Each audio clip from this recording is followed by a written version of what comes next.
Muito bem, então vocês leram o texto, e nesse item do texto, o autor, Léo Pessini, ele faz aqui, ele passeia, né, por diversas problemáticas que estão surgindo no âmbito da biotecnologia de hoje, em vista da questão do transhumanismo ou pós-humanismo.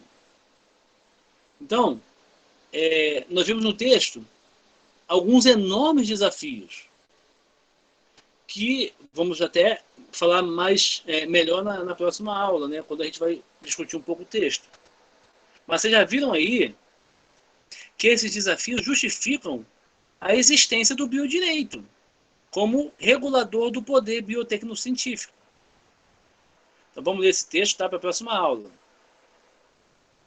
Então, gente, até agora nós estamos delineando o conceito e a importância do biodireito.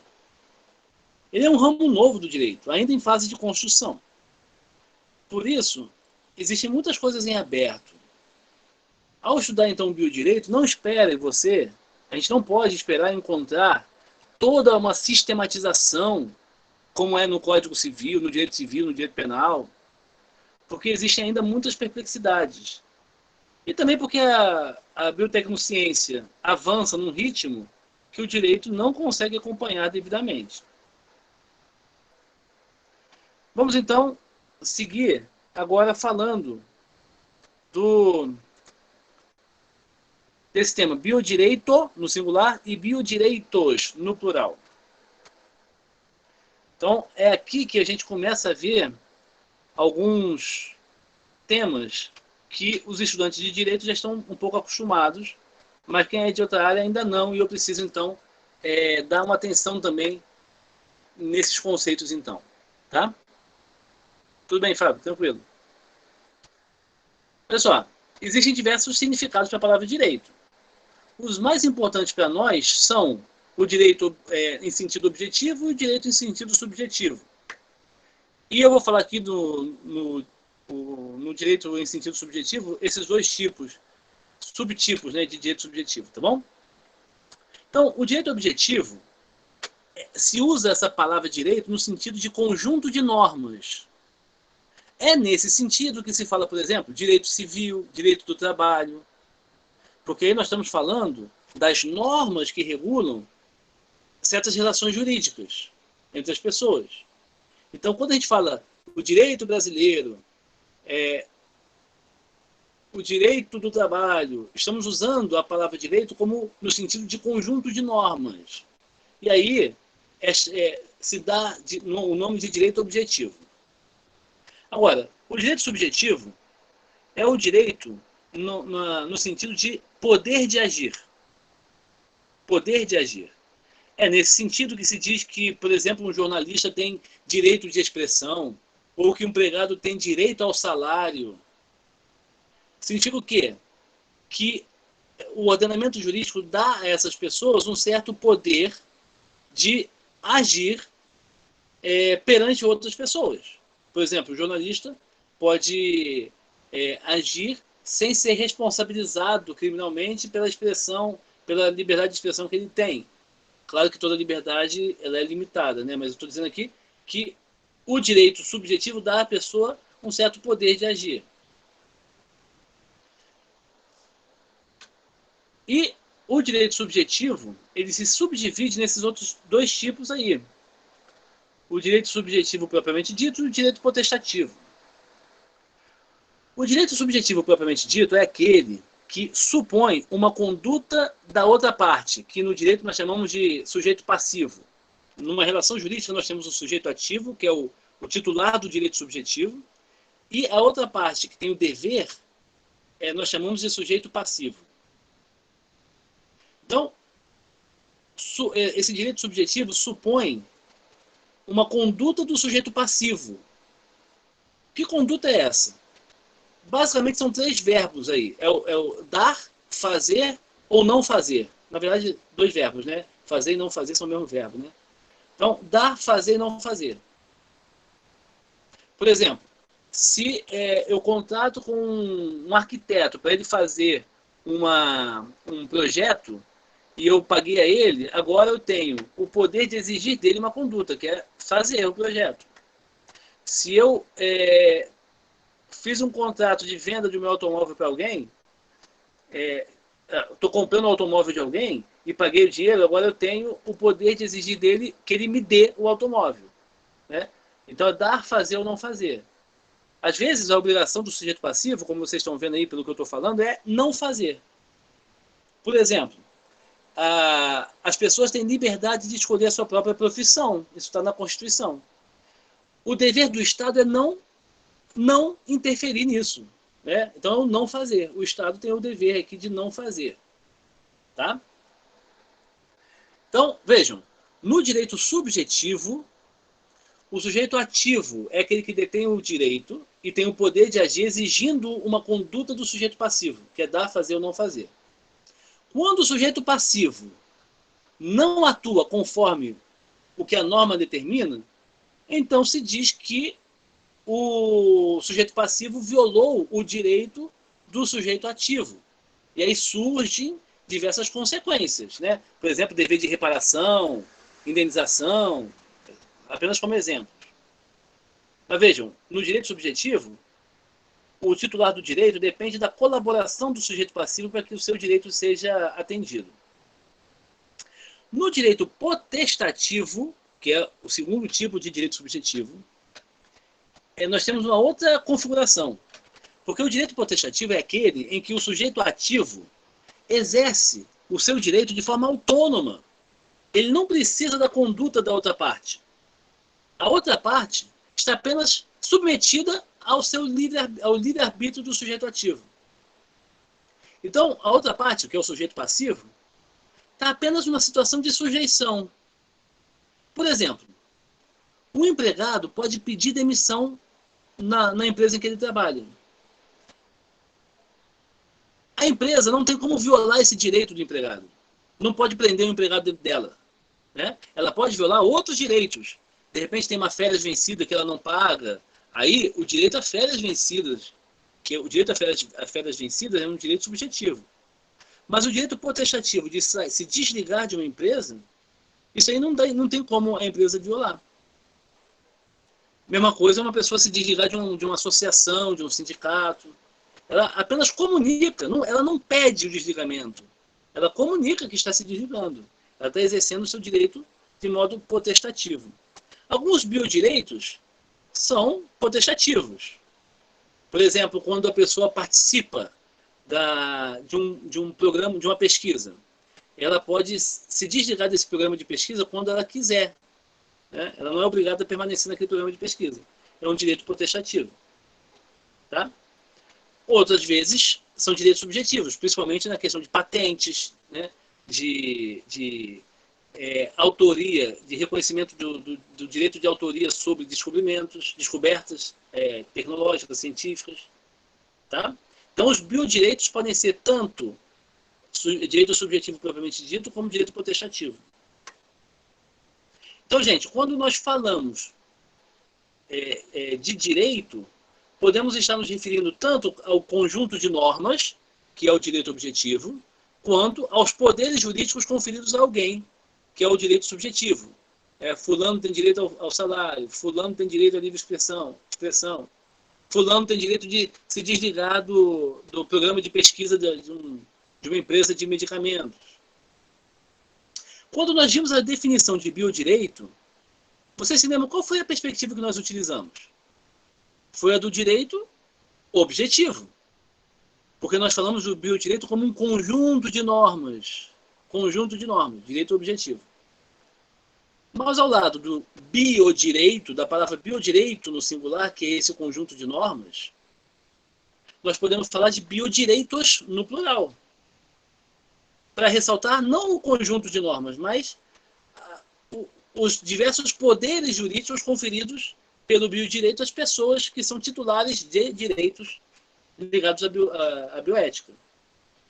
Tá? Então, no âmbito da regulação do poder biotécnico-científico, o biodireito vai sempre fazer isso, porque é próprio do direito, né? Conferir direitos e deveres, e dar àqueles que têm direitos poder de agir perante aqueles que têm deveres. Então, quando a gente fala biodireito no singular, né, estamos falando do estudo desse conjunto de normas. E quando a gente fala de biodireitos no plural, a gente está falando de diversos direitos que as pessoas têm a partir desse conjunto de normas. Tá bem? Doutrinariamente, os biodireitos são vistos na perspectiva dos direitos fundamentais. A gente vê muito isso na doutrina, tratando os biodireitos na mesma perspectiva dos direitos fundamentais. Agora, eles podem ser vistos em todas essas perspectivas que estão aí. Ó. Direitos podem ser vistos como direitos naturais, como direitos humanos, como direitos fundamentais e como direitos da personalidade. Na verdade, esses são conceitos que dizem respeito basicamente à mesma coisa, só que com algumas distinções.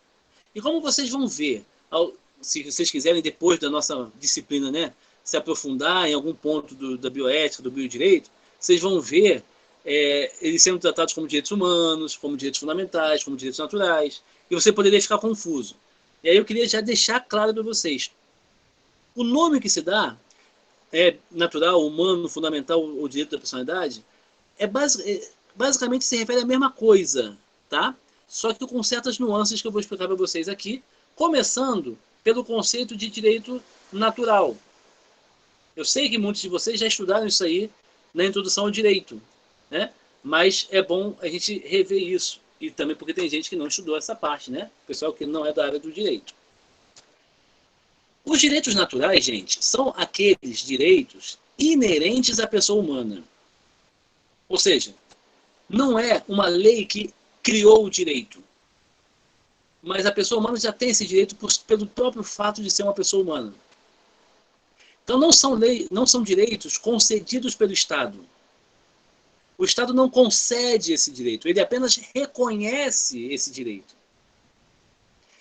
Para entender o que é o direito natural, então, é bom que você lembre também o contraponto do direito natural, que é o chamado direito positivo. Direito positivo é toda norma criada pelo ser humano, né? Pode ser o rei, o parlamento, pode ser o costume de um povo, mas foi criado. O direito natural é uma coisa já pré-existente, segundo a doutrina justnaturalista, tá? Que é aquela que eu estou seguindo aqui. Então, para a doutrina justnaturalista, uma norma positiva criada pelo Estado jamais poderia desrespeitar um direito natural. Tá? Toda norma criada, todo direito positivo deveria respeitar os direitos naturais. Um exemplo clássico de direito natural é o direito dos familiares sepultarem os seus mortos. Tem cabimento o Estado proibir as pessoas de sepultarem os seus mortos, por exemplo? O direito a sepultar os mortos da sua família é um direito que o Estado brasileiro concedeu? É a Constituição do Brasil que concedeu a você? Não existe. Antes do Brasil existir, não existia esse direito? É claro que não, né?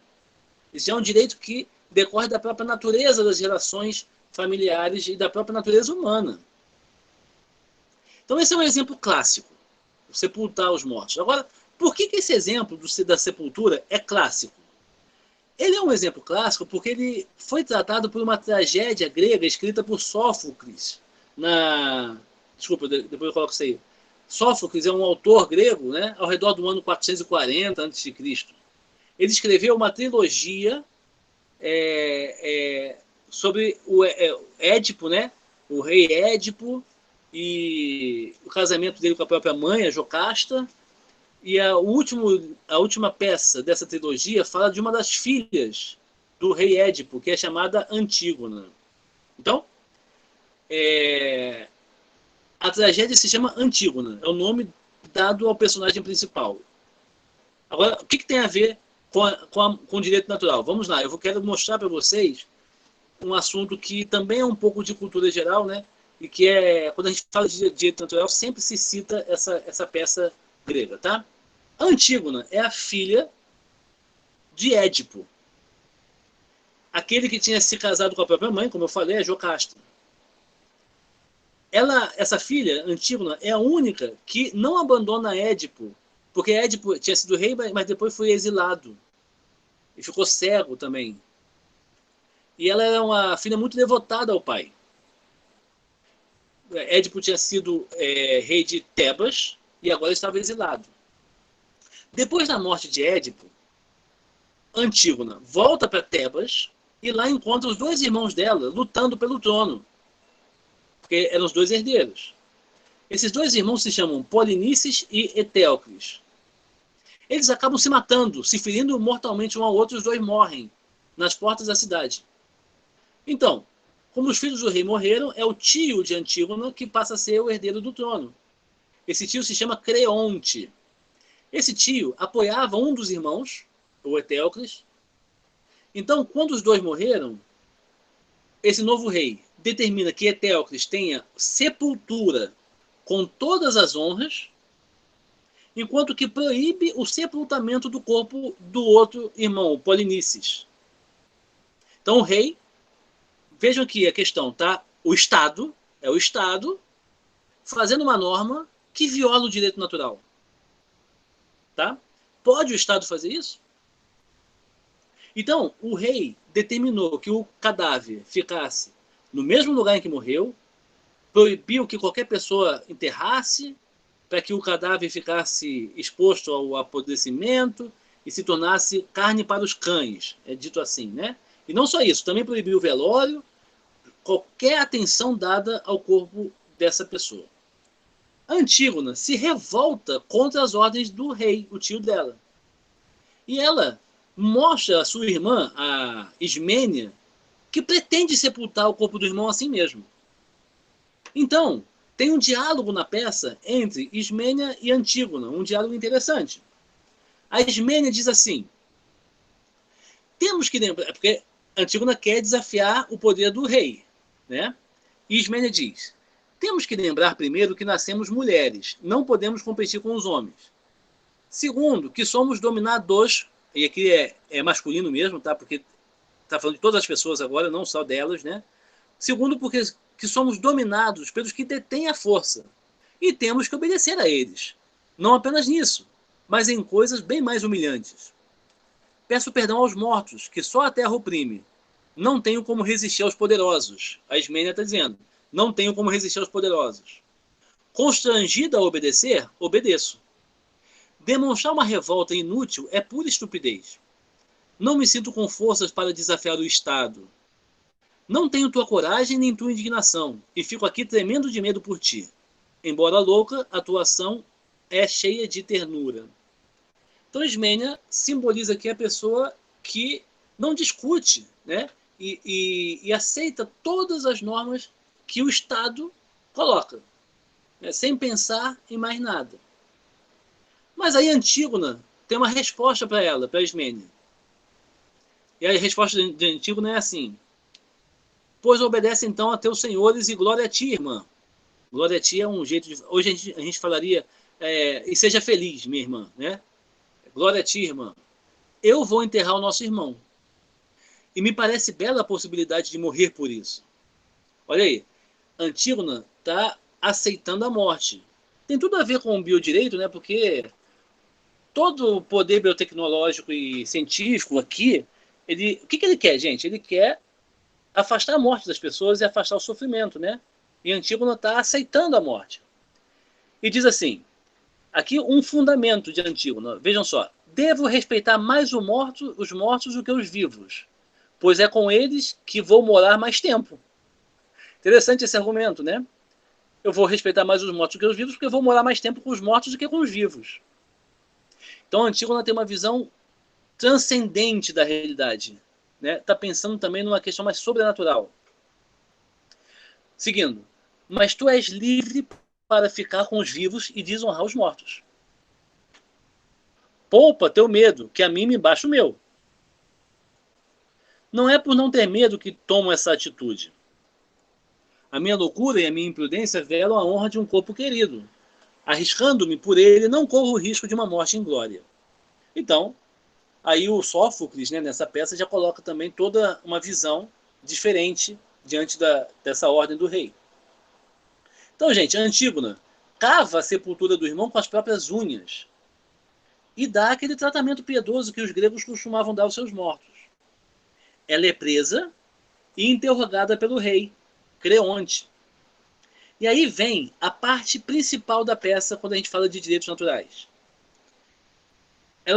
Quando o rei pergunta a ela como ela ousou desobedecer às ordens claríssimas do rei, ela diz o seguinte: a tua lei não é a lei dos deuses, apenas o capricho ocasional de um homem.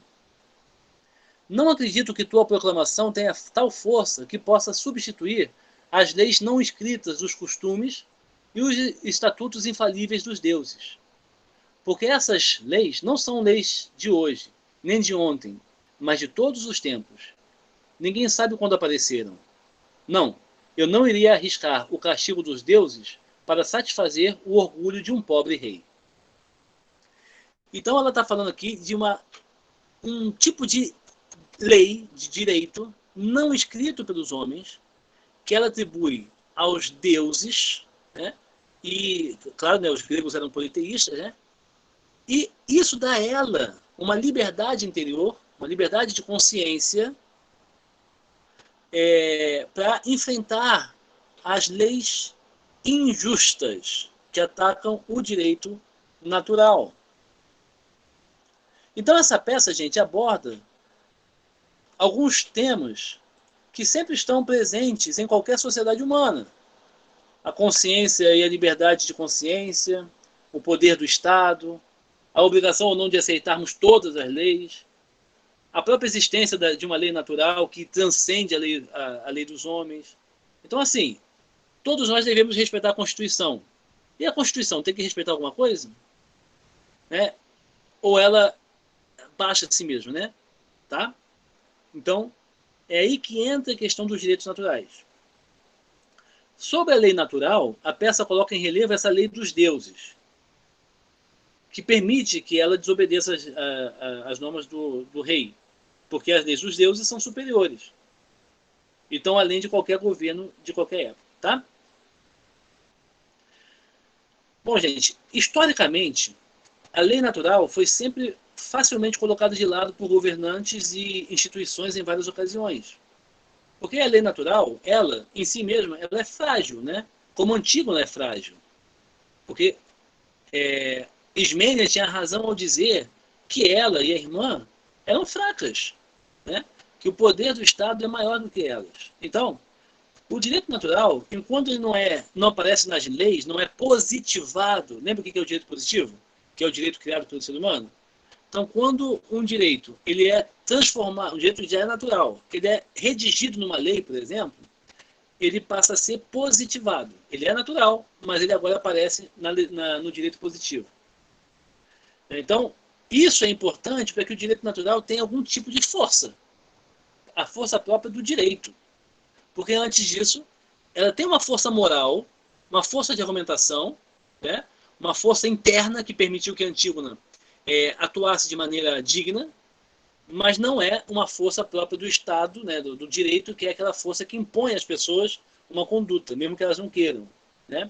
É o poder coercitivo do direito. Mas então, assim, historicamente falando, se o direito natural não está positivado, os governantes colocam o direito natural de lado com a maior facilidade. O rei mata Antígona na peça. É uma tragédia. Né? Então, é muito fácil ter matado Antígona. Agora, desrespeitar os direitos naturais vai trazer transtornos, causa transtornos. Algumas pessoas falam, quando a pessoa está falando do meio ambiente, né? Algumas pessoas falam assim, que a natureza se vinga. Se você fizer alguma coisa contra o ecossistema, a natureza se vinga. Né? Já ouviram essa expressão? Pois é, quando se desrespeitam numa sociedade algum direito natural, mais cedo ou mais tarde, isso vai trazer o transtorno, vai haver a vingança da natureza das coisas. Tá? Agora, vejam que os direitos naturais são esses, repetindo só para ficar claro, que são esses que o ser humano, que pertencem ao ser humano pelo próprio fato de ser humano. e que qualquer poder político deve respeitar. Agora, eles costumam ser positivados. E aí é que entra a questão dos outros tipos de direitos. Os direitos humanos, os direitos fundamentais e direitos da personalidade nada mais são que direitos naturais que foram positivados na legislação. Tá? Agora, esse movimento de positivar um direito natural acaba que, ou seja, um direito natural que acaba sendo concretizado historicamente numa sociedade, numa realidade específica, o Japão do século XVII fazer uma norma lá que tem a ver com direito natural, o Brasil do século XXI, a cultura é diferente, então a norma positiva que se inspira no direito natural, ela varia de povo para povo, tá entendendo? Então, na hora de positivar, existe aqui uma filtragem cultural. Agora, isso não quer dizer, porque muitas pessoas falam assim, mas cadê os direitos naturais? Porque algumas pessoas pensam, o direito natural, se ele é anterior às leis positivas, ele devia ser o mesmo em todos os lugares. Como o fogo que queima no Brasil do século XXI e o fogo queimava também no Japão do século XVI da mesma forma. Né? Mas não é assim. Então essas pessoas dizem, então não existe direito natural, né? Só existe o direito positivo. Não. É que na positivação é que acontecem certos desvios, certas condicionantes culturais. Então, quando esses direitos naturais são colocados nos tratados internacionais, nas convenções internacionais, nós chamamos esses direitos de direitos humanos. Quando estão introduzidos numa Constituição, fazendo parte dos fundamentos da ordem jurídica daquele país, nós chamamos de direitos fundamentais. E quando eles estão inseridos na legislação civil, nessa relação, na legislação civil, o próprio dela é que ela regula relações entre particulares. Né? Não é o Estado ali agindo, mas particulares que agem no seu próprio interesse, não no interesse público. Mas quando então esses direitos aparecem na legislação civil, como aparecem, né? A parte geral do Código Civil trata de alguns direitos desses, aí nós chamamos de direitos da personalidade. Então, observe então que existe cada vez uma concretização maior daquilo que se percebe como direito natural. Primeiro, a concretização no âmbito internacional, então são normas mais vagas, depois nas constituições e nas leis internas de cada país. Tá? E é claro que nesse movimento de positivação, como eu falei para vocês, as condicionantes culturais, históricas, ideológicas, políticas podem afetar a positivação. Então, aqui um exemplo. Né? Sempre se acredita em todos os lugares, que não se deve tirar a vida de uma pessoa inocente, de um ser humano inocente. Então, em qualquer lugar, qualquer sociedade, sempre se teve isso como um princípio.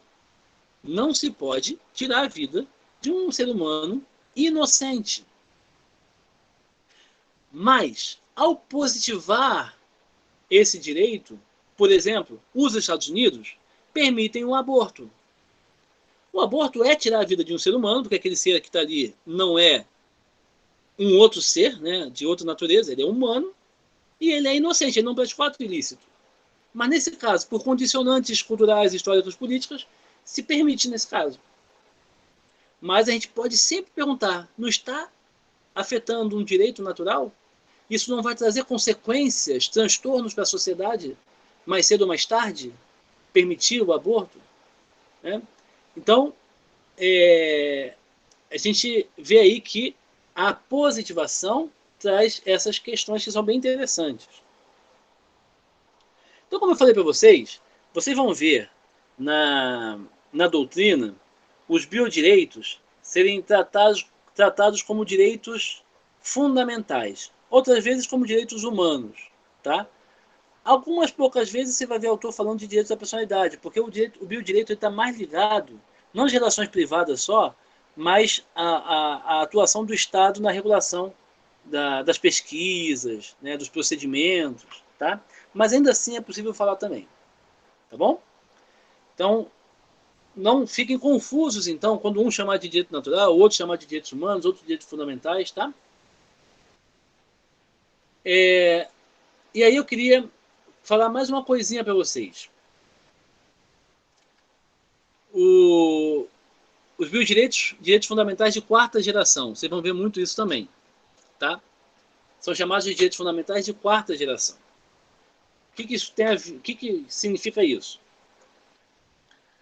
Na década de 70, final de 1979, um jurista que era tcheco, mas depois teve cidadania francesa, chamado Karel Vazak, ele propôs uma divisão dos direitos humanos em gerações.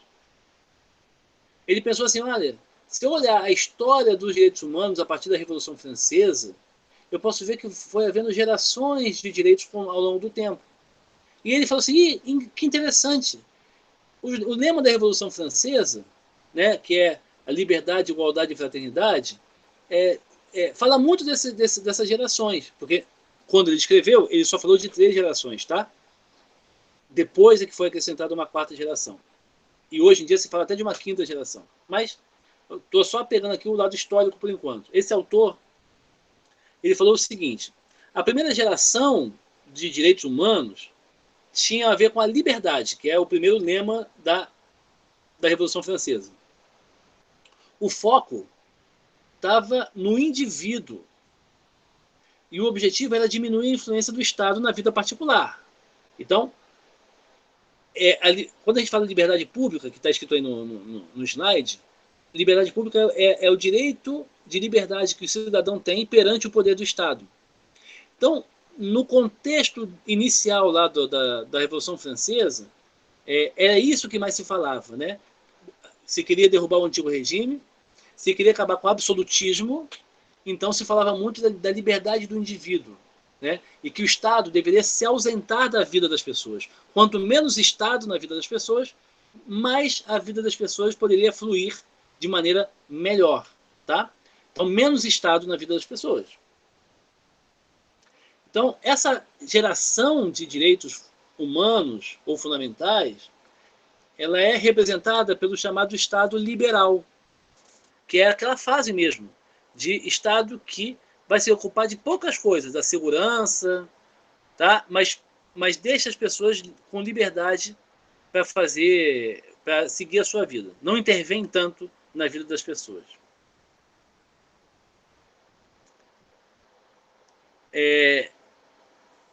Os direitos aqui, essa liberdade pública, são direitos humanos, mas o ser humano aqui, da primeira geração, ele é compreendido como um indivíduo. Um indivíduo. Na segunda geração, esse autor, esse jurista tcheco-francês, né, o Karel Vazak, ele vinculou a segunda geração com o lema da igualdade, o lema da Revolução Francesa. Depois de notar que o Estado obrigatoriamente precisava intervir na vida da sociedade para regular de forma melhor, foi proposta, né, ao longo do tempo, principalmente no século XIX, a intervenção do Estado. Porque com a Revolução Industrial, se a gente ficasse só naquela primeira concepção de ausência do Estado, o que acontecia, por exemplo, nas relações de trabalho? As pessoas trabalhavam 18 horas por dia, crianças trabalhavam, deixa a liberdade de todo mundo agir, o Estado tem que se ausentar. Nessa situação não deu, né? O Estado teve que começar a intervir. Então surgem os direitos sociais, culturais e econômicos. E o Estado liberal começa a ceder lugar para um outro tipo de Estado, chamado Estado de bem-estar social. E aqui, então, o homem, também são direitos humanos esses, mas já não mais o homem visto como indivíduo, mas como integrante da sociedade, como uma categoria social. Depois esse autor viu que teve uma outra geração depois da Segunda Guerra Mundial, que ele começou a identificar com o lema da fraternidade ou solidariedade, que é o terceiro lema da Revolução Francesa. Então, depois da Segunda Guerra Mundial, houve uma forte comoção mundial a respeito da necessidade de proteção da humanidade como um todo, por causa da questão da bomba atômica, também da questão da medicina nazista, né, que a gente já viu. Então, começaram a ser propostos direitos muito mais amplos, que começaram a ser chamados de direitos difusos, porque são direitos que estão assim, difundidos em todo o corpo social. Ninguém é o titular único daquele direito, né? Ele pertence às pessoas como um todo. E a doutrina costuma dizer que fazem parte desses direitos de terceira geração, difusos, o direito ao desenvolvimento, o direito ao patrimônio comum da humanidade, o direito à comunicação, o direito de autodeterminação dos povos, o direito ao meio ambiente ecologicamente equilibrado, sadio, né? Direitos difusos. E nós temos outros também, quem estuda o direito aí vai ver outros, direito do consumidor, outros que não vem ao caso aqui agora falar. Eu estou apenas mostrando como é que foi elaborada essa questão de gerações de direitos, né? Então esse autor que escreveu em 79, ele ficou aí na terceira geração. Posteriormente, alguns autores, como um jurista importante italiano chamado Norberto Bobbio, escreveu um livro que fácil de ler, ele é bom porque ele também é muito simples e profundo ao mesmo tempo, chamado A Era dos Direitos. Ele propôs uma quarta geração de direitos humanos, ou fundamentais, como você quiser chamar, decorrente de quê, gente? Da informatização e da biotecnologia. Então, os biodireitos são vistos aqui como direitos fundamentais de quarta geração. E como marco histórico dessa geração, nós temos o quê? Temos a Declaração Universal sobre o Genoma Humano e os Direitos Humanos da Unesco. É um marco que se coloca aí como representante dessa quarta geração. E como eu falei, alguns já falam de uma quinta geração, mas isso não é muito aceito ainda pela doutrina como um todo. A quinta geração seria o direito à paz, mas alguns autores colocam o direito à paz como um dos direitos difusos de terceira geração, né? Então, por isso eu fiquei aqui, para não entrar em muitas polêmicas, também porque não seria necessário, né? Porque a gente está falando aqui do biodireito. Então, não há dúvidas, quando as pessoas falam de gerações de direitos, que os biodireitos são vistos como direitos fundamentais de quarta geração. Tá? Só um pormenor aí. A palavra geração, ela pode dar a entender que nasceu um e morreu o outro, né? Então, veio a segunda geração e apagou a primeira geração. Veio a terceira e apagou a segunda. Mas não é isso, não. Continua existindo os direitos de primeira geração. Por exemplo, o direito de liberdade de escolha de profissão é um direito de primeira geração. Continua existindo isso, né? Foram sendo acrescentados, tá? Então, para evitar mal-entendidos, alguns autores preferem não falar de geração, mas de dimensão. Primeira dimensão, segunda dimensão, terceira e quarta dimensão, tá? Mas a mudança de palavra é só para evitar uma falsa ideia de que uma geração está eliminando a anterior, né? Não é isso, não é disso que se trata, tá bom? E eu acho que basta explicar isso e continuar usando a palavra geração, acho que não tem nenhum problema, tá? Então, eu queria ficar aqui por enquanto, porque eu vou tem mais, a gente tem aqui mais 20 minutos, né? Dá para a gente falar mais um pouquinho, então. Vamos começar a falar agora o próximo ponto, que é o último ponto da aula, mas que vai ser um pouco longo, né? Que são as características dos biodireitos como direitos fundamentais.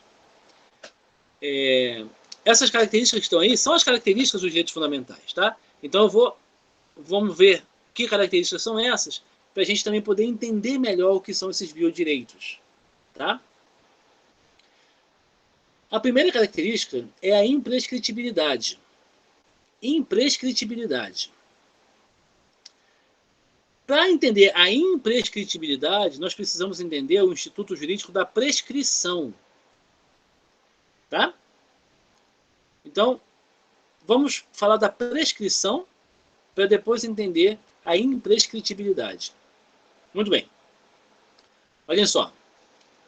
Um dos objetivos principais do direito é estabelecer a segurança jurídica.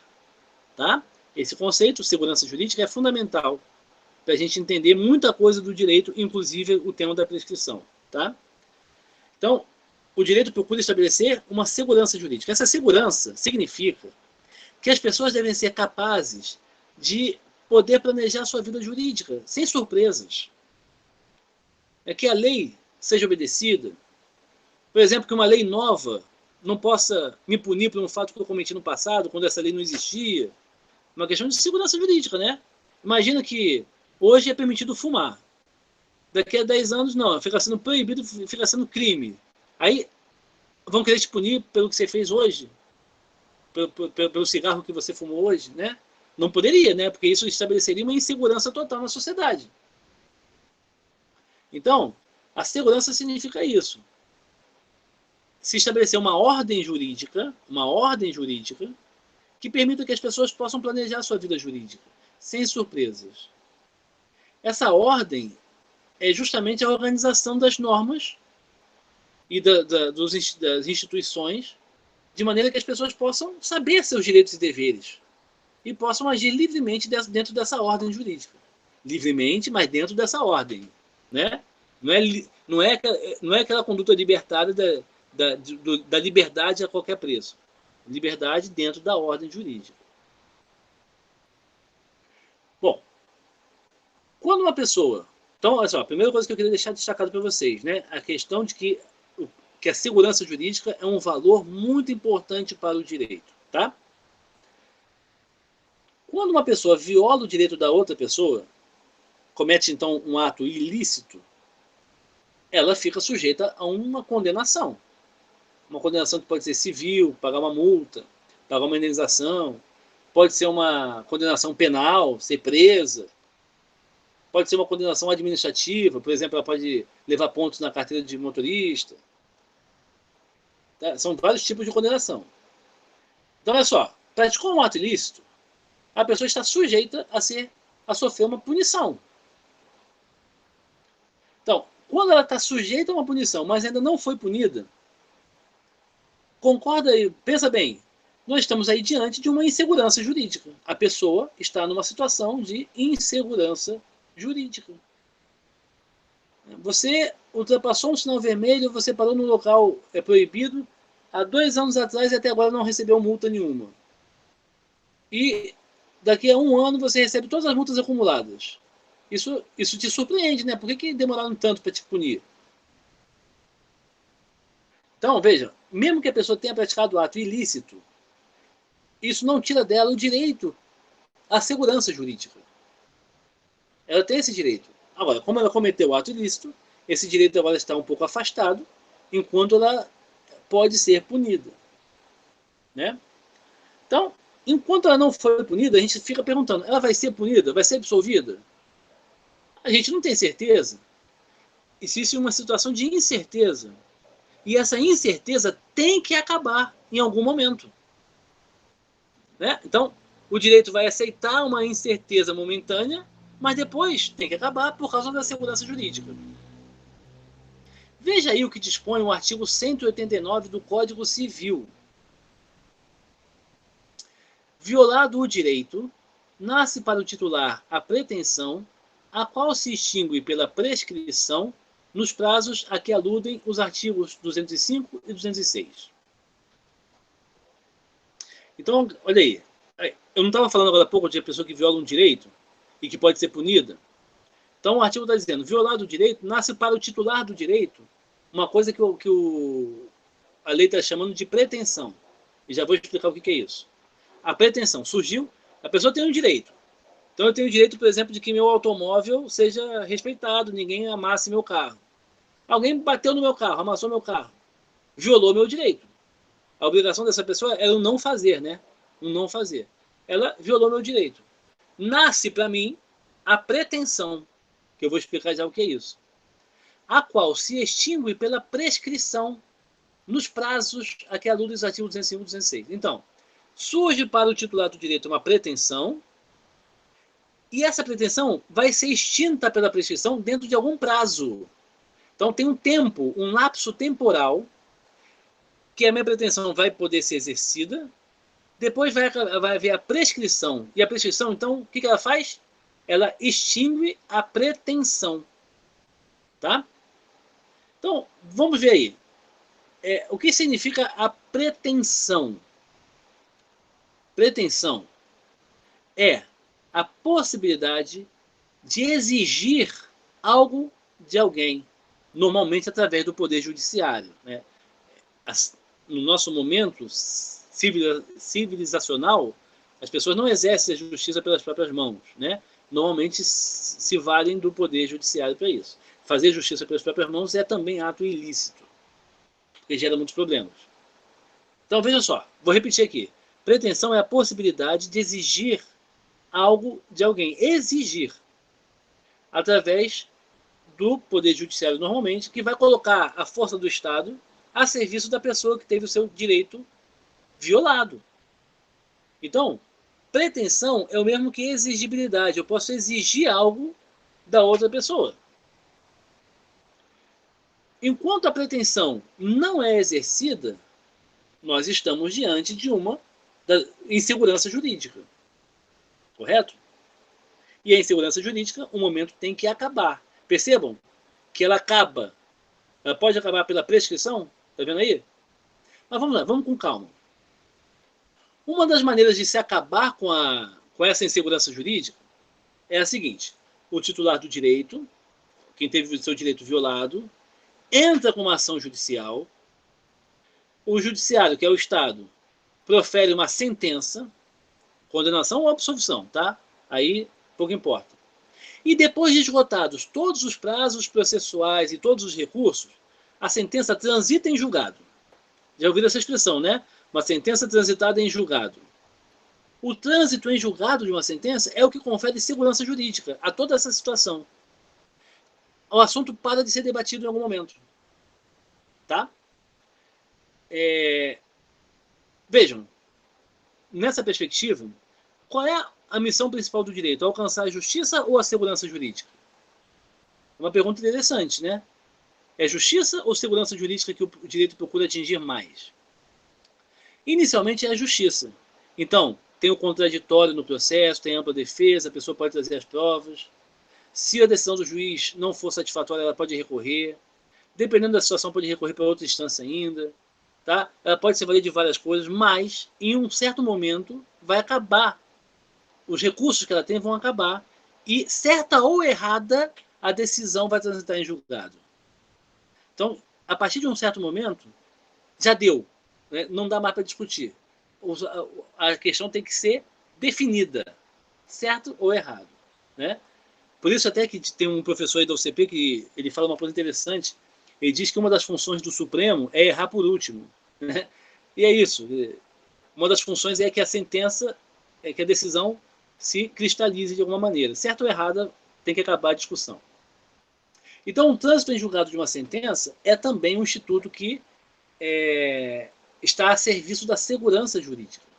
E, aliás, gente, só um parentezinho rápido aí, sem querer entrar em polêmicas, mas me parece que, por exemplo, a decisão do Supremo sobre a questão da Lava Jato aí, coloca em risco a segurança jurídica, né? Porque não teve nenhum fato novo para começar a dizer que o juiz lá de Curitiba estava sendo suspeito.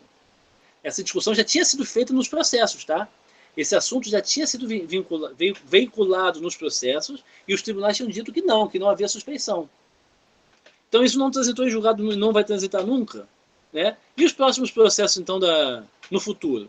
Porque agora é esse condenado. E quando forem os outros? Né? É um problema essa decisão. É muito complicado. Mas vamos seguir aí. Eu disse para vocês que uma das maneiras de acabar com a insegurança jurídica é a pessoa exercer a pretensão dela em juízo. Mas, e se o titular da pretensão não entrar com ação judicial? Aí é que entra em campo o Instituto da Prescrição. Então, o artigo 189 está dizendo que a pretensão deve ser exercida dentro de um prazo. Depois desse prazo, ela vai ser extinta pela prescrição. O que é a prescrição, então, gente? A prescrição é um instituto jurídico que extingue a pretensão. São palavras parecidas, mas que são opostas, na verdade. Tá? Dá-se um prazo razoável. E aqui, ó, eu estou citando aqui o artigo 189, né? Mas esse Instituto da Prescrição não se aplica só ao Código Civil.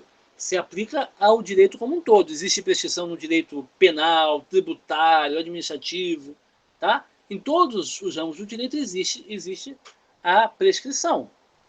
Esse prazo, que no direito civil está concentrado nos artigos 205 e 206, citados aí no artigo que está na tela, esse prazo pode também estar presente em outras leis. E podem ser prazos muito variáveis. Podem ser prazos de algumas horas apenas, sabia? No direito eleitoral, por exemplo, quando se fala de direito de resposta durante o processo eleitoral, são algumas horas que a pessoa tem direito de entrar com um pedido de resposta. Mas também pode ser vários anos. O Código Civil, por exemplo, prevê certas situações de 10 anos. Até a pessoa pode entrar com ação judicial por 10 anos. Tá? Então, o prazo maior ou menor, algumas horas ou 10 anos, vai depender de uma ponderação política do legislador. O legislador faz um juízo de razoabilidade e estabelece um prazo que ele considera razoável para a pessoa exercer a pretensão dela em juízo. É óbvio, claro, que se estamos numa campanha eleitoral, em que tudo acontece muito rápido, o prazo precisa ser menor mesmo. Agora, o uso capião, que é quando a pessoa começa a usar um bem imóvel de outra pessoa, não precisa ser tão rápido assim, pode ser mais tempo, né? Porque às vezes aquele imóvel está numa herança, no inventário, né? Então pode ser situações mais complexas. Mas então, o prazo maior ou menor depende de um juízo de razoabilidade do legislador. Agora, o legislador pode também, nesse mesmo juízo de ponderação, determinar que certas pretensões nunca vão ser extintas pela prescrição. Ou seja, ele pode criar a imprescritibilidade, olha a palavra aparecendo aí, né? Ele pode criar a imprescritibilidade de alguma pretensão. Por exemplo, o legislador constituinte definiu a prática do racismo como crime imprescritível. Então, quem pratica racismo pode ser punido a qualquer momento. Não existe prescrição para esse crime. Agora, por que o racismo é imprescritível e a pedofilia não é imprescritível? É uma questão de escolha do legislador, como eu falei para vocês. Agora, o legislador pode determinar que uma certa pretensão seja imprescritível. Agora, algumas outras pretensões também são imprescritíveis pela sua própria natureza. E é aí que nós chegamos aos biodireitos. Enquanto direitos fundamentais que eles são, ou direitos humanos, a violação deles também gera para o titular desse direito uma pretensão. Mas não existe prazo para a pessoa exercer essa pretensão. Por exemplo, um biodireito é aquele do consentimento informado, né? Já citei várias vezes para vocês. Se uma pessoa tem esse direito violado em 1990 e não exerceu nenhuma pretensão contra a pessoa que violou aquele direito, ela continua em tratamento até hoje e agora pretende exercer a sua pretensão perante a justiça, ela pode fazer. Porque esse direito é, por natureza, imprescritível. Por natureza. Não porque o legislador fez, como é o caso do racismo, do crime de racismo, mas pela própria natureza do direito que está ali sendo violado. Tá? Então, essa é a primeira característica que eu queria citar para vocês. Eu vou parar por aqui, porque nosso tempo já está se esgotando. Eu vou abrir aqui o site da UCP, vou parar de gravar e vou abrir o site da UCP para fazer a chamada. E se alguém tiver alguma pergunta, pode fazer enquanto eu estou aí